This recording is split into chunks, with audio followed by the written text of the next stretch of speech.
Warning: All Things Crime is a true crime production that may contain violent or disturbing material. Viewer or listener discretion is advised. Hey guys, Jared here. Part 2 of my discussion with Anita about blood spatter. Enjoy.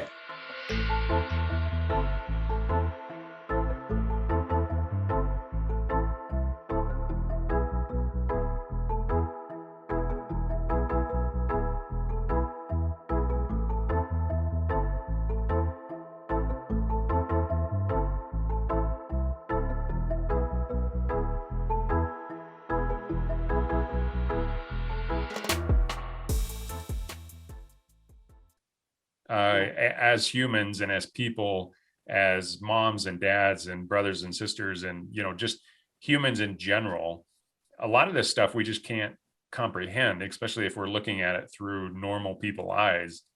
Right. And, these officers and investigators and detectives and, blood spatter experts like yourself, it takes a toll. Just like, all those that are working in the emergency room. I've talked to multiple nurses and ER folks that were working through COVID, that the added stress and the added pressure of, especially the unknown, back a year or more ago, we really didn't know much about COVID. And so the stress was just unbelievable. Right. And, they see people dying everywhere, and, just relating to that, I think is really, really impactful on people, which is why only a select few can actually do it. Yeah, and I'm going to date myself here, but I was working in the ER when HIV was first discovered. And so that was pretty similar to this. Obviously it didn't have the same effects as quickly on the world as COVID did, but that was a scary time, and that was something that was 100% fatal for decades, and it does take a toll. And I think it's important that agencies are recognizing that and providing resources these days and encouraging people to get help and to talk to somebody, even just routinely, whether you're feeling stressed or not. I think is probably a good thing. I 100% agree. There's just so many external stressors that, and I don't want to go too far into like PTSD and stuff on this, but at the same time, it's all kind of related. And when we're talking criminal investigations, there's all these pressures on the investigators, like the CSI effect, for example. If they know that not only the media that's outside the precinct, but also the family and the public in general, the chain of command, everybody's expecting these cases to be solved quickly. And sometimes you just can't. Right. Sometimes the evidence doesn't just jump up and say, hey, this is what happened. Right. So what on that note, is there a particular case that you have had in the past that really you really struggled with? I guess in what sense struggled with? Well, one that, let's just stick with blood spatter. Do you mean in terms of analyzing it or its effect on me, or what kind of struggle are you talking about? Well, let's start with the analysis.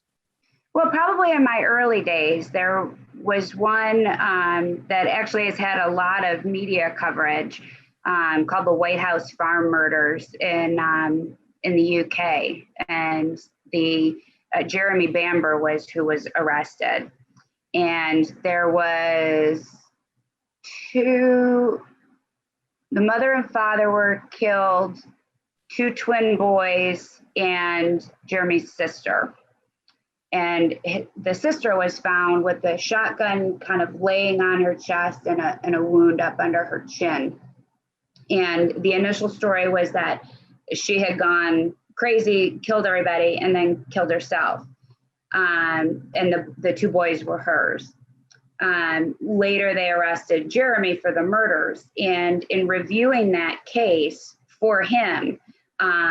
Looking at those photos, that was where I really learned the importance of photographic perspective, because as you look at the different photos, like in one photo, it looked like the muzzle was right up touching her chin. And then in another photo, it looked like it was, 8 inches away.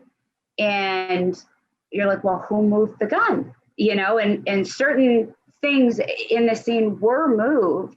And so it was concerning. But what we did was we got a model the same height and weight, the same sort of shotgun, positioned it as they described it in the documentation, and then walked around and took photographs at various angles.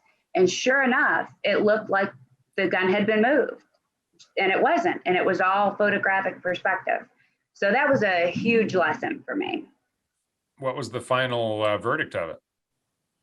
Well, he's still in prison. Our analysis didn't really find anything hugely significant to help him in his appeals. So did the prosecution basically go and say that he staged that? Yes. Okay. So they were able to, obviously prove that he committed these murders and then staged it, that, the daughter did it, I guess. Yeah, it's been a really, really long time since I looked at that case, but there's a lot about it on the internet and books and things like that. Sure. Oh, that's interesting. I haven't heard about that case. That's interesting. And, a quintuple homicide, those are pretty rare. Yeah. Yeah, it sounds like a pretty brutal one too. So the things that you were looking at in particular were just the photographic evidence, or were you also commissioned to look at like blood spatter and things like that? Well, yeah, that was all part of it. So, after conviction, of course, what's available to us is photographs and documents and things like that. So it was to evaluate the crime scene investigation and the bloodstain pattern evidence to see if they could support any of his claims. Mm-hmm. So are you brought in mostly for cold cases, or do you help with active cases, or what's kind of your area of expertise? All of the above. Sometimes police departments will call me as they're investigating a case. Sometimes they've called me actually from the scene, needing advice for one thing or another. I can be called before a case goes to trial by either the prosecution or defense. Sometimes in the middle of trial when they realize all of a sudden that they need an expert. Post-conviction, cold cases, it can really be at any time. And I can do criminal and civil cases like product liability issues, wrongful death, things like that. And I also do veterinary forensic cases. Oh, wow. So things involving animals. Yeah, those are very hard for me because I'm a huge animal lover. But they are things like animal abuse, dog fighting, cockfighting, things like that. Wow, that is so interesting. I'm just kind of mulling this around in my head, as I never thought about that those would actually be criminal cases, but yeah, I guess animal abuse certainly is. Yeah, I actually had, so Dr. Melinda Merck is the person who kind of pioneered the animal CSI in this country and around the world. And she came to blood school, and I was like, why do we have a vet in the class? And so that's where I first learned about it. And then she had me come down and talk to the International Veterinary Forensic Sciences Association. And that was where I got my first case. And it was a pit bull that had been hacked to death with a meat cleaver over 100 whacks. It was incredible. The amount of blood, if I didn't know that it was a dog body, I'd have been looking for at least 2 bodies in that house. It was unbelievable. And his claim was that the dog attacked him and he was defending himself from the dog. But we could pretty clearly show that was not the case. And since then, especially animal fighting, there's a few different kinds of like dog fighting. There's kind of the yahoos that get their dogs together in the backyard to fight. And then there's the more professional stuff that's used to finance other criminal activity.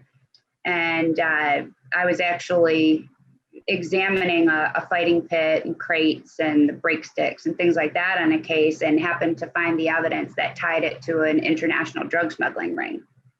So you don't think about it in everyday life, but it really does. And there's a huge correlation between animal abuse and domestic violence and violence against kids and, incapacitated adults and things like that. So if we can stop them at the animal phase, hopefully we can save some human lives. That is so interesting. There's some things that the M-Vac is actually used for as far as collecting. Well, when we were in the food safety environment, there was actually some studies done.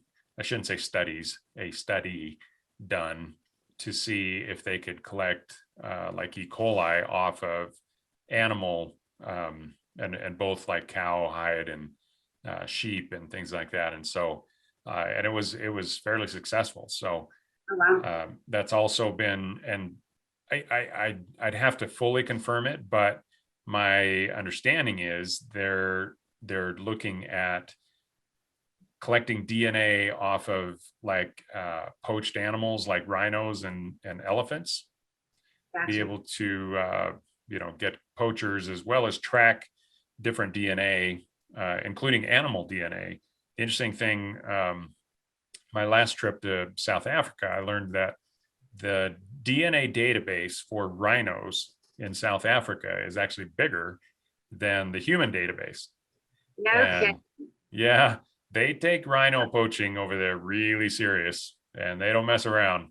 So just any advice to any listener out there, if you are ever in South Africa, do not get caught in a national park at night because they shoot you on the spot. No kidding. Yeah. Yeah, Wow.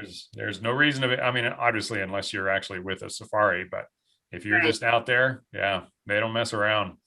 Right. So, and justifiably so, they're literally going to poach these animals into extinction, and what a tragedy that would be. So, but Right. they can track different animals, ivory and heads and all sorts of things. Once the animal is killed, then but they're hoping to two things. One is get human DNA off of the animal, and then get rhino DNA like in vehicles and things like that. So That's amazing. yeah, it's actually really cool. And so back to your example with the dog fighting and things like that, if there's ever DNA that needs to be collected off of an animal, definitely keep the M-Vac in mind, because even with hair and things like that, it can still collect really well. No, for sure. Yeah, just a little side note there. But it's always interesting. So having guests like you on, that you have expertise in just so many different areas, that part of the podcast is just exploring that and learning different things about each other. So it's always a fascinating thing. And I think the forensics field in general, one, it's growing like crazy. Yes. And I'm sure in the years that you've been involved, it has gone from being just kind of almost a side note. It always took second place to getting the confession and things like that, as opposed to actually being kind of the mainstay of the case. And Right. I understand that each piece of evidence is just a cog on the wheel, but it's turning into an incredibly important cog, and each little step supports the case and creates that puzzle.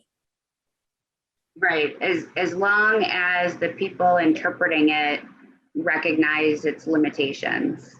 Well, I've told multiple people over and over that no one should ever get convicted exclusively based on one thing. Right.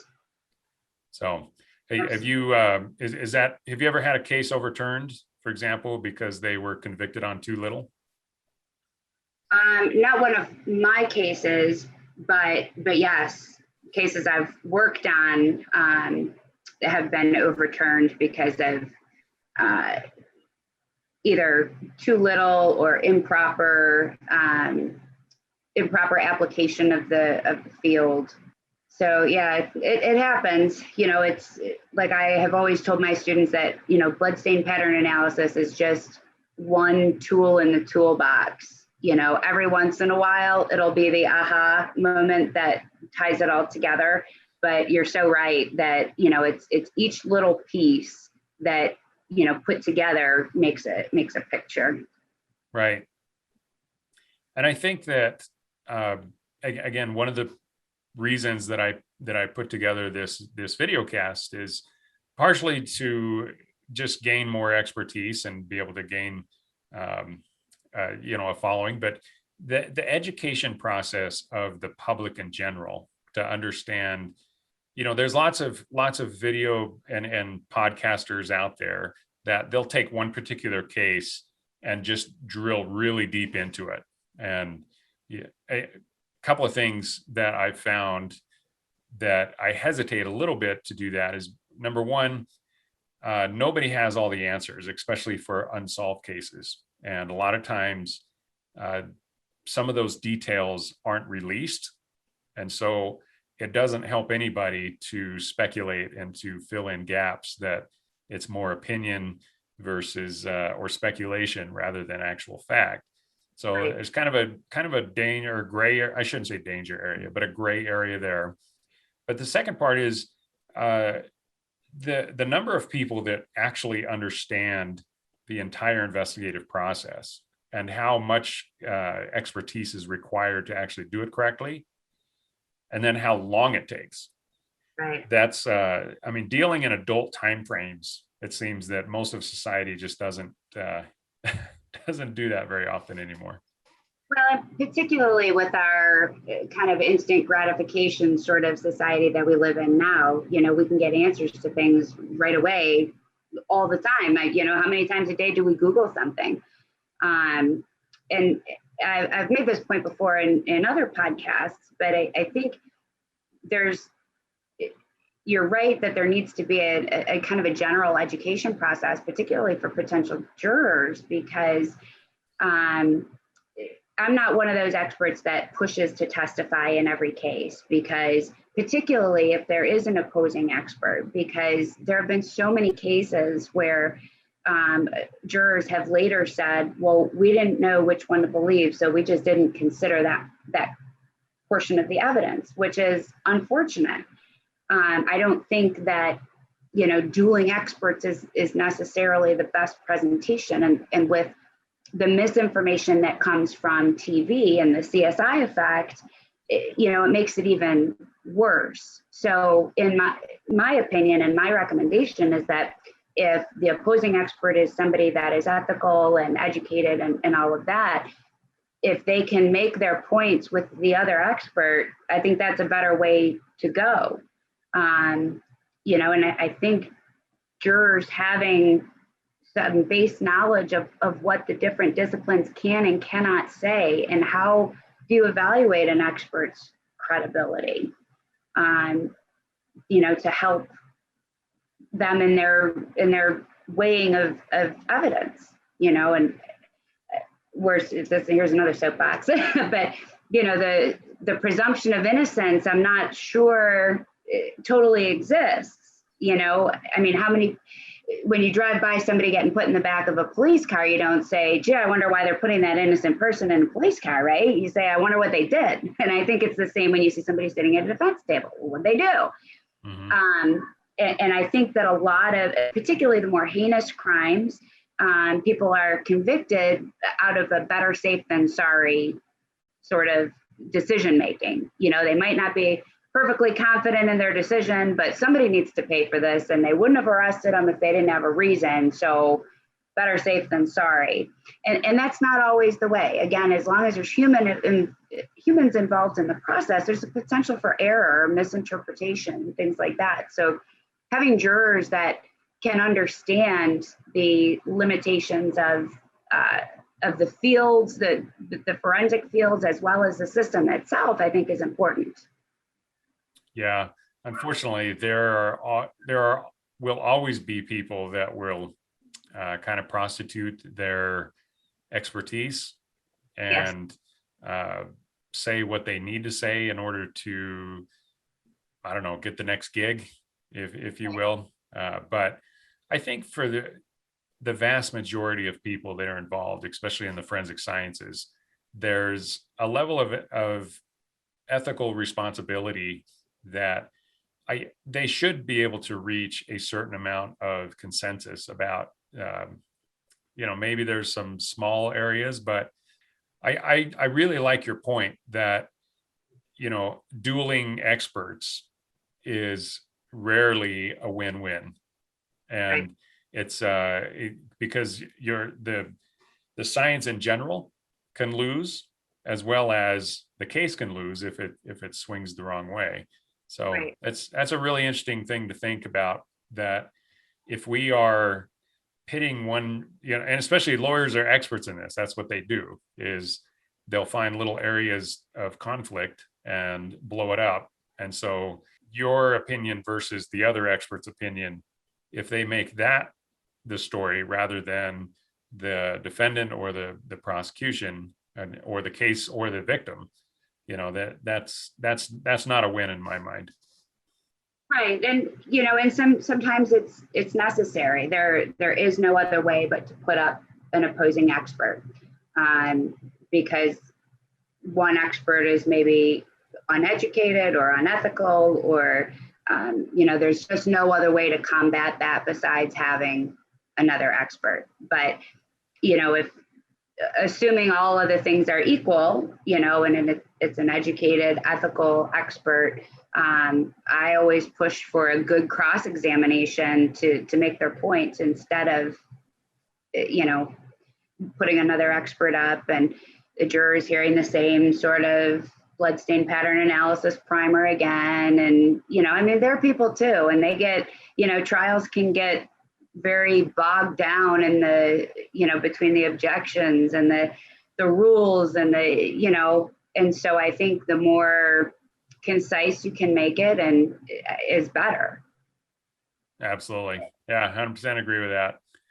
So, and once again, I appreciate you coming on the podcast. It's been a fascinating discussion here. So, but before we end, is there anything in particular that, I don't know, a funny story that you can recall of all the cases that you've reviewed or helped with, or scenarios for that matter, where you just kind of looked at it and you're like, man, that's even if it was tragic at the time, but over the years, it's really become humorous. Is there anything you'd like to share with the audience? There's my sense of humor is probably a little different than most. Well, I have to tell you, Anita, everybody that's in this field has something of a different sense of humor. True, but when your listeners may not appreciate.